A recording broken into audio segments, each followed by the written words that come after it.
Good morning. My name is Maureen Chung. Welcome to Daily Devotional, April the 25th. The Bible passage is Acts chapter 5, verse 1 to 11. The title is Greedy for Respect. Now a man named Ananias, together with his wife Sapphira, also sold a piece of property.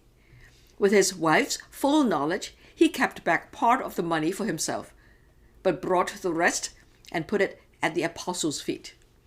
Then Peter said, Ananias, how is it that Satan has so filled your heart that you have lied to the Holy Spirit and have kept for yourself some of the money you received for the land? Didn't it belong to you before it was sold? And after it was sold, wasn't the money at your disposal? What made you think of doing such a thing? You have not lied just to human beings, but to God. When Ananias heard this, he fell down and died, and great fear seized all who heard what had happened.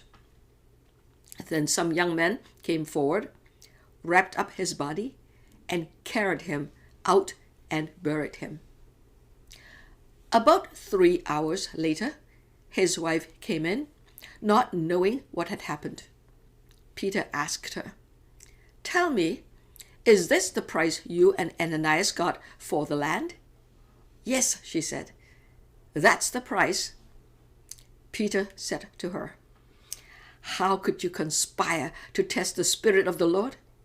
Listen, the feet of the men who buried your husband are at the door, and they will carry you out also." At that moment, she fell down at his feet and died. Then the young men came in, and finding her dead, carried her out and buried her beside her husband. Great fear seized the whole church and all who heard about these events. Soon after Pentecost, when the first church was birthed by the Holy Spirit, the Christian community was thriving in Jerusalem. Due to their newfound faith in Jesus Christ, many visitors to Jerusalem overstayed their celebration of the festival, hungry for the disciples' teaching and overjoyed with their fellowship together. Therefore, the locals sold their belongings, even lands or houses, to support the visitors who had run out of financial resources. One man called Joseph Barnabas from Cyrene sold a field he owned and brought the money to the apostles for distribution to the needy believers. Love was genuine. Perhaps they inspired Ananias and Sapphira to imitate him. As the story unfolds, this couple sold a piece of property. They kept back part of the money, but brought the rest to the apostles as an offering. Ananias lied that it was the whole amount from the sale. Peter knew right away and said, "Ananias, how is it that Satan has so filled your heart that you have lied to the Holy Spirit and have kept for yourself some of the money you received for the land? Didn't it belong to you before it was sold? And after it was sold, wasn't the money at your disposal? What made you think of doing such a thing? You have not lied just to human beings, but to God." At this, Ananias dropped dead and was buried. 3 hours later, his wife Sapphira came. She confirmed to Peter that the price they got for the land was such and such an amount. Seeing the deception, Peter said, "How could you conspire to test the Spirit of the Lord? Listen, the feet of the men who buried your husband are at the door, and they will carry you out also." She dropped dead instantly and was buried also. What motivated this couple to lie to the Holy Spirit? I believe it was their greed for respect. Joseph Barnabas made a generous donation not long ago and perhaps got a lot of respect and praise in return. Now Ananias and Sapphira were greedy for the same. They thought they were only cheating men, but this was an offering to God. They ended up cheating God. God is omniscient, that means all-knowing, and God is omnipotent, that means all-powerful. God saw through their pretensions and notified Peter by the Holy Spirit indwelt in him. And it was God who slay Ananias and Sapphira. Peter was only the mouthpiece of God.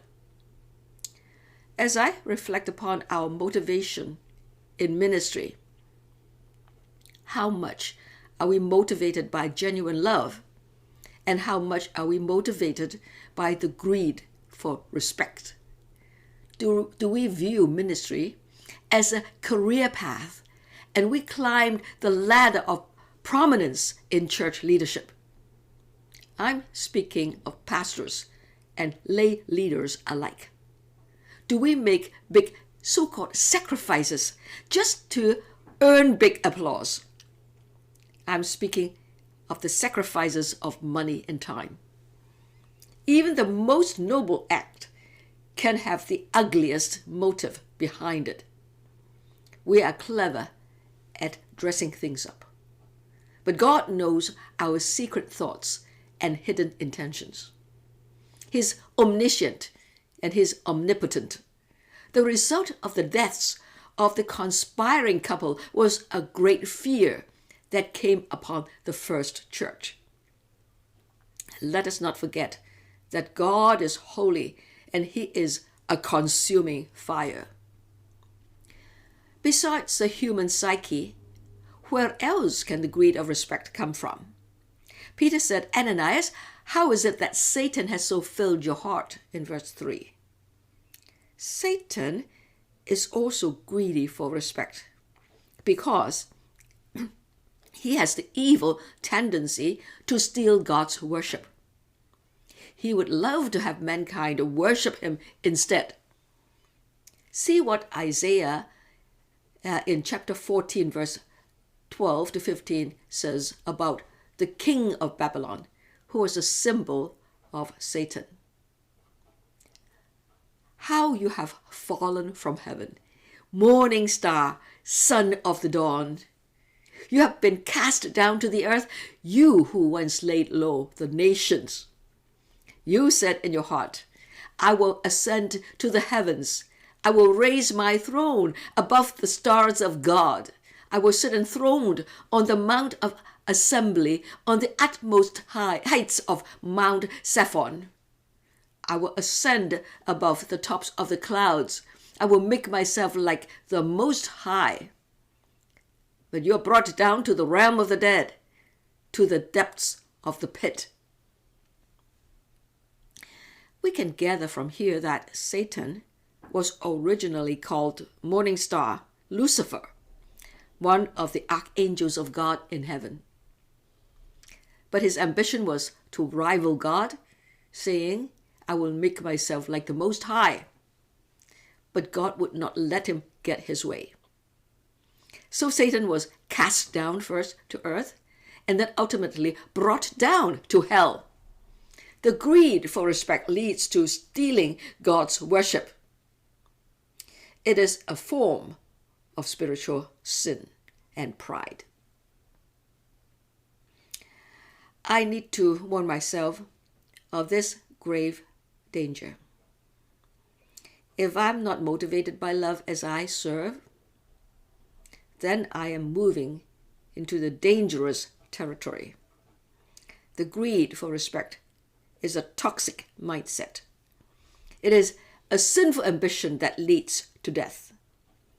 By the illumination of the Holy Spirit, I need to examine my motives all the time. Friends, if you are like me, perhaps you need to examine your motives too. Just remember that God is holy, and He requires His children to be holy too. Galatians chapter 6 verse 7 says, Do not be deceived. God cannot be mocked. So Take care. Thank you for joining me, my friends, and God bless you. Please like and subscribe to my channel and click the bell icon to get new video updates. Thank you.